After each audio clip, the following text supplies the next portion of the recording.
ॐ सोमनाथाय नमः। ॐ मल्लिकार्जुनाय नमः। ॐ महाकालेश्वराय नमः। ॐ ओंकारेश्वराय नमः। ॐ वैद्यनाथाय नमः। ॐ भीमशंकराय नमः।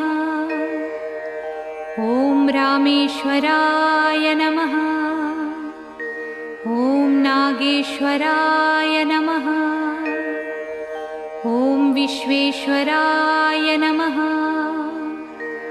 ॐ त्र्यंबकेश्वराय नमः। ॐ केदारेश्वराय नमः। ॐ भुस्मेश्वराय नमः।